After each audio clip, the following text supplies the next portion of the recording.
तेजस अपनी पत्नी नीरू के साथ रहता था। पति पत्नी दोनों ही नौकरी करते थे। एक दिन तेजस गांव अपनी माँ के पास फोन करता है। हेलो, प्रणाम माँ।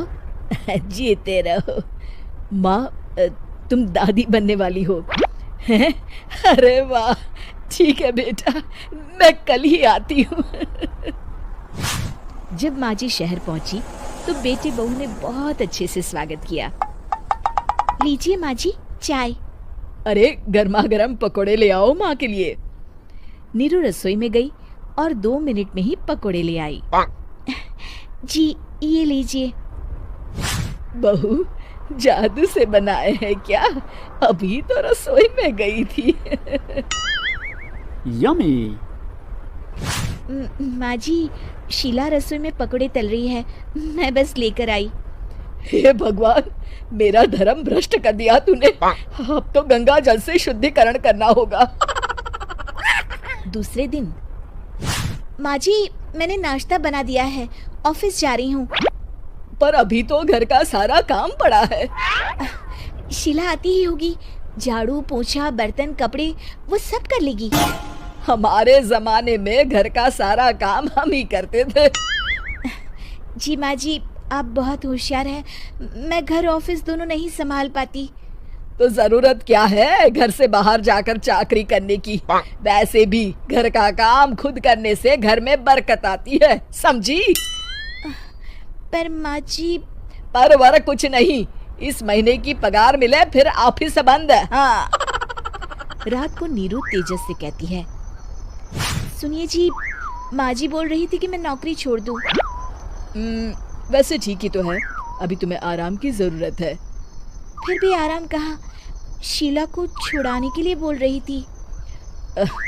तो अब 24 घंटे में इतना काम तो कर ही सकती हो। पर जॉब पसंद है मुझे, घर पर मन नहीं लगेगा। अगले दिन जब दोनों ऑफिस के लिए निकल रहे थे, मेरी तो कोई कीमत ही नहीं है इस घर में। माँ जी आजकल महंगाई बहुत है, रहन सहन भी बदल गया है, दोनों नौकरी करते हैं तभी ठीक रहता है। अच्छा, तू कहना क्या चाहती है? मेरा बेटा तुझे बिठा के खिला नहीं सकता? तू ही इस घर का खर्च चला रही है, हैं? नहीं माँ जी, मेरा वो मतलब नहीं था। मतलब खूब समझती हूँ, ये बाल धूप में सफेद नहीं किए मैंने। हाँ। अब तो ये रोज का काम हो गया था। तेजस भी रोज की झिकझिक से परेशान हो गया था। एक दिन उसने कहा, नीरू, वैसे भी तुम्हें मैटरनिटी लीव मिलने वाली है, तो अभी से ही छुट्टी ले लो। पर क्या, मेरी सैलरी अच्छी खासी है। आखिर नीरू ने रिजाइन कर दिया। जब बच्चा हुआ तो घर में सब बहुत खुश हुए। कुछ दिनों बाद तेजस फाइल देख रहा था। क्या हुआ तेजस, कुछ परेशान लग रहे हो? हाँ, वो हमारी जितनी सेविंग्स थी वो तो हॉस्पिटल में और छठी के फंक्शन में खत्म हो गई है नीरू। और अभी वैसे मंदी चल रही है तो मैं बोल रही थी कल मुन्ना को हेपेटाइटिस का टीका लगवाना है। नीरू, क्या पोस्टपोन नहीं कर सकते? नहीं जी, बिल्कुल नहीं। अब तेजस को समझ में आ रहा था कि उससे गलती हुई है। पैसों की कमी का असर घर के माहौल पर भी पड़ रहा था। अगले दिन, बेटा मेरा चश्मा और ये दवाइयाँ ले आना, पर्चा देते हुए माँ जी ने कहा। जी। तेजस, मुन्ना के लिए दूध का डिब्बा और डायपर भी ले आना, और ये किराने के सामान की लिस्ट है, इसे भी लाना है।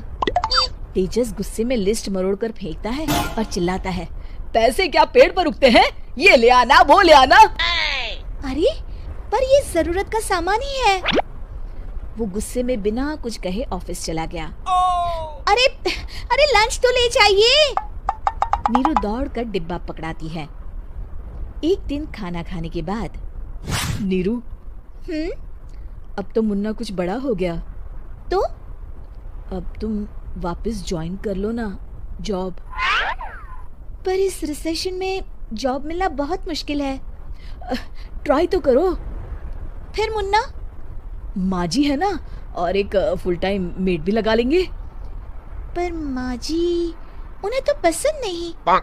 तभी माँ जी वहाँ आ जाती है और प्यार से नीरू के सर पर हाथ फेरते हुए बोलती है, अब मेरी समझ में आ गया बहू, पहले के और अब के समय में अंतर है। तुम काम शुरू करो, मुन्ना की जिम्मेदारी मेरी। मेरी प्यारी माँ जी। ये कहकर नीरू उनके गले लग गई। शिक्षा, परिवर्तन संसार का नियम है, हमें भी समय के साथ चलना चाहिए। उम्मीद है कि आपको हमारी ये कहानी पसंद आई होगी। कृपया हमारे चैनल को सब्सक्राइब करें और सभी अपडेट्स के लिए बेल आइकन जरूर क्लिक करें। और हाँ, वीडियो लाइक और शेयर करना मत भूलिएगा। Bye bye.